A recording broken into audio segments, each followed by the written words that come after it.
안녕하세요, 우연희입니다. 오늘 영상은 신규 공무원분들 혹은 새로 인사 발령이 나서 직무가 바뀌신 분들을 위한 영상입니다.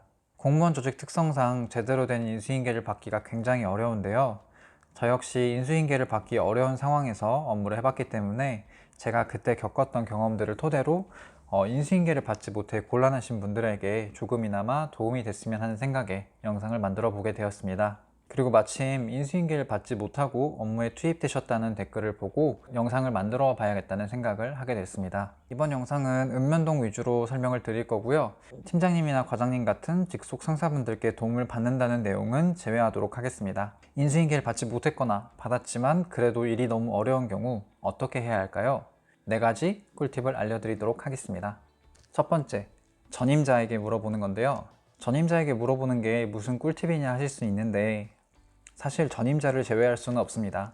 인수인계를 잘 해주지 못한 것은 전임자의 의도는 아니더라도 책임은 있기 때문이죠. 전임자도 인사발령 공고가 나고 빠르면 2일에서 3일 내에 새로운 발령지로 가야 하는데 후임자에게 인수인계를 해주면서 자신도 새로운 업무를 배워야 하다 보니까 인수인계 시간이 넉넉할 수는 없습니다. 그러므로 우리는 전임자의 도움을 빌려야 합니다. 하지만 전임자도 새로운 일을 배우는데 하나하나 물어보면 제대로 알려주기 어렵겠죠? 그래서 전임자에게 물어볼 때도 잘 물어봐야 합니다.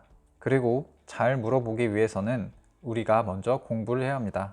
예를 들어 여러분이 민원 때 새로 발령이 난 신규라고 가정해보면 전임자에게 물어보기 전에 업무 편람을 먼저 한번 살펴보고 물어보는 것이 좋습니다. 그나마 민원 때로 발령받은 경우라면 조금 낫습니다. 왜냐하면 민원 때는 보통 한 명이 아니라 여러 명이 업무를 보기 때문에 전임자가 아니어도 다른 직원에게 물어볼 수 있기 때문이죠. 물론 신규자분들은 정말 출근 자체가 적응이 안 되시고 정신이 없는 상황이라 업무 편람을 볼 정신조차 없을 가능성이 좀 높습니다. 하지만 그렇다고 해도 업무 편람은 꼭 공부하시는 편이 좋습니다. 예를 들어 등본을 발급할 때 미성년자가 본인의 등본을 발급할 수 있는가? 라는 의문점이 생겼다고 가정해 봅시다. 사실 이건 업무의 가장 기초인데 편람을 공부해 볼 생각을 못한 신규자는 바로 전임자에게 질문을 합니다. 그럼 전임자 입장에서는 편람을 보면 바로 알 수 있는 내용인데 이것을 묻는다면 좀 답답하고 화가 날 수 있습니다. 왜냐하면 전임자 본인도 새로운 업무를 배우느라 매우 스트레스를 받는 상황인데 후임자가 조금 알아볼 노력도 하지 않고 바로 자꾸 물어본다고 하면은 좀 답답하고 화가 나는 거죠. 2020년 주민등록 사무편람을 보면 168페이지에 발급 신청자 부분에 만 15세 이상으로 의사 능력을 갖춘 자이며 라는 조건이 있습니다. 그 후에 15세 미만은 별도 소명 사유 등이 필요하다고 되어 있는데 우선 15세 이상이면 신분 확인이 가능하다는 조건 하에 발급이 된다는 것입니다. 자, 우리는 이 부분을 읽어도 잘 모를 수가 있습니다. 신규 공무원분들은 당연히 업무가 익숙하지 않기 때문에 글을 읽어도 잘 이해가 되지 않기 때문이죠. 이때는 우리가 공부한 내용을 토대로 전임자에게 편람을 보니 만 15세 이상인 경우 발급이 가능하다는데 이때 주민등록증이 없는 미성년자라면 어떻게 해야 할까요? 라고 물을 수 있습니다. 15세 이상 발급이 가능할까요? 라는 질문과 15세 이상이면 가능하다는데 신분 확인은 어떻게 하죠? 라는 질문의 차이는 질문자 스스로 답을 찾으려 한 노력이 있고 없고의 차이라고 생각합니다. 그렇기 때문에 어느 정도 노력이 가미된 질문을 들은 전임자도 가르쳐주고 싶은 의지가 좀 더 생길 거라고 생각을 합니다. 물론 모든 전임자가 그렇게 생각하지는 않습니다. 민원 때가 아니라 산업 환경 등의 업무를 맡았다고 가정해 보겠습니다. 민원 때는 주로 민원인을 상대하기 때문에 공문을 통한 처리보다 즉시성 또는 현장성이 높은 업무입니다. 하지만 산업이나 환경 등의 업무는 공문을 통한 업무 처리가 주이기 때문에 조금 더 차이가 있습니다. 저도 처음에 좀 주의를 많이 받았던 부분인데 다른 누군가에게 질문하기 전에 문서 등록 대장을 살펴보는 것이 중요합니다. 이건 전임자에게 물어볼 때도 그렇고 업무를 공유해준 같은 부서 내 담당자에게 문의할 때나 팀장, 과장님 등 직속 상사분들께 말씀드릴 때도 좀 중요한 내용입니다. 문서 등록 대장이 뭐냐면 공무원들이 업무를 볼 때 공문을 작성하여 발송하거나 수신한 경우 이 기록이 남게 됩니다.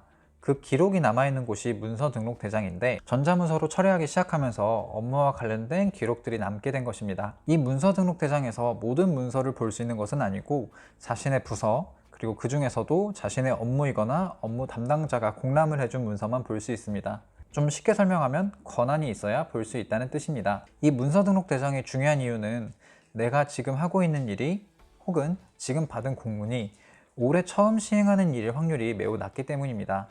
공공업무 특성상 매년 반복되는 업무가 많고 이 업무의 해결 방법 또한 좀 유사할 확률이 높습니다. 물론 무조건 똑같이 처리해야 한다는 것은 아닌데 이 문서 등록 대장을 보면 업무의 흐름이나 해결 방법을 참고할 수 있다는 것입니다. 예를 들어 농업 업무를 기준으로 농업 관련 보조금 공고가 내려왔다고 가정해 봅시다. 농업인들을 대상으로 농기계 구매 시에 일정 금액을 보조해 준다는 내용인데 이걸 어떻게 처리해야 할지 잘 모르겠다 싶을 때가 있습니다. 그러면 전임자에게 농업 보조금은 어떻게 처리해야 하나요? 라고 물어보기 전에 문서 등록 대장을 보면 전임자가 받았던 공문 그리고 회신한 공문을 볼 수 있습니다. 이를 보면 어떤 식으로 처리했는지 조금은 알 수 있고 이 내용을 참고해서 먼저 본인이 인지한 후에 전임자와 소통을 한다면 더욱 효율적으로 소통할 수 있습니다. 두 번째는 비슷한 업무를 맡은 담당자에게 질문하는 것입니다. 이건 읍면동 담당자분들에게 효과적인 방법인데 비슷하거나 같은 업무를 맡은 다른 읍면동 담당자분들에게 물어보는 것입니다. 기본적으로는 전임자에게 질문할 때와 유사합니다. 편람이나 법령집을 보고 미리 공부를 한 뒤에 문서 등록 대장까지 보면서 어느 정도 내용을 인지한 후에 질문하는 것이 기본입니다. 다만 다른 읍면동 담당자에게 물어보면 나의 전임자와 다른 방법으로 문제를 해결했거나 상황에 맞게 대책을 좀 같이 논의할 수 있다는 점이 장점입니다. 하지만 이것도 아무한테나 물어보면 안 됩니다. 예를 들어 민원 때 업무라고 가정하고 우리가 일을 하다 보면 전임자나 같이 일하는 동료 직원들에게 물어보기 어려운 경우가 종종 있습니다. 그래서 가장 업무 경험이 많을 것 같은 우리 지자체 내에서 가장 바쁜 읍면동 담당자에게 전화를 걸었습니다. 하지만 그는 너무 바빠서 제대로 답변을 해주지 못합니다. 그래서 다시 전화를 걸었습니다. 이번에는 조직도 상에서 직급이 제법 높아 보이는 7급 직원분께 전화를 걸었습니다. 하지만 그 역시 새로 민원대에 발령이 난 직원이라 업무를 잘 알지 못합니다. 그 사이 앞에 서 있는 민원인은 계속 나를 째려보고 있습니다. 이때 우리가 전화를 걸어 물어봐야 할 동료 직원은 평소 너무 바쁘지 않은 읍면동에 근무하면서 직급이 높은 사람보다는 현재 직무에 오래 근무한 직원이 좋습니다. 너무 바쁘면 당장 내일이 바쁜데 다른 직원에게 하나하나 설명해 주기가 어렵고 이제 막 업무를 맡은 7급 직원보다는 그 일을 1년째 해오고 있는 9급 직원이 더 잘 알기 때문이죠. 그래서 평소 바쁘지 않을 때 물어볼 만한 후보군을 좀 정해놓는 것이 좋습니다. 세 번째, 상급 기관에 질의하는 것이 좋습니다.